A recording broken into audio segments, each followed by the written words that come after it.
তো হ্যালো বন্ধুরা, সবাই কেমন আছো? সবাই ভালো আছো আশা করি। যে আমার সব মুরগি বিক্রি হয়ে গেছে, তো দুটো রেখেছি ডিম দেওয়ার জন্য। এগুলো হচ্ছে কক পাখি বলে।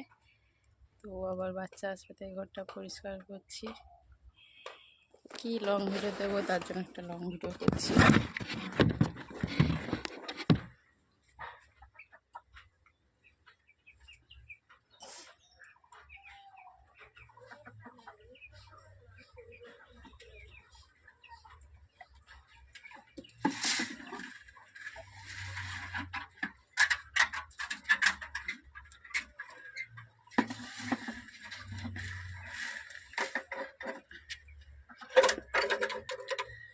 তো মুরগি তো আজকে বিক্রি হয়ে গেছে, তাই খাবারগুলো বেশি হয়ে গেছিলো, তাই বালতে ঢেলে নিলাম।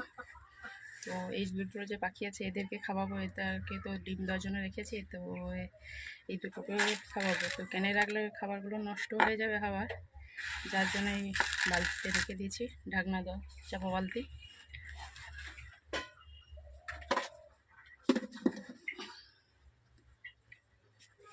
বালতির মধ্যে যে চাপা দিয়ে দিলাম।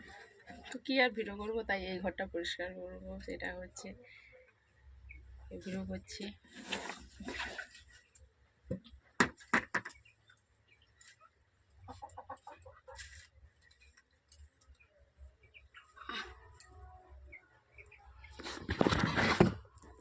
তো বাচ্চা জবে থেকে ঘরে ঢোকানো হয়েছিল, ঘরটা একদম ঝাড়া হয়নি, যার জন্য ঘরটার অবস্থা দেখো, সব ঝুল ফান ভর্তি।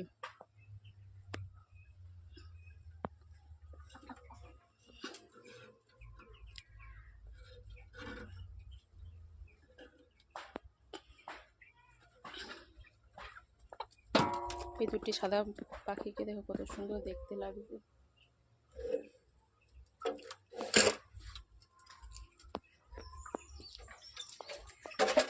এই যে ক্যানগুলো খুললে রেখে ঝেড়ে পুছে এটা করে আবার রং করতে হবে, যাতে না ক্যানগুলো নষ্ট হয়ে যায়। এগুলো তো টিনের ক্যান, যারা প্লাস্টিকের ক্যান ব্যবহার করে তাদেরকে এমনি ঝেড়ে পুছে রেখে দিলেই হয়ে যায়। আর আমাদের তো এগুলো টিনেরগুলো, তার জন্য একে ঝেড়ে পুছে আবার রং করতে হবে, যাতে না টিনটা নষ্ট হয়ে যায়। যা গরম পড়েছে।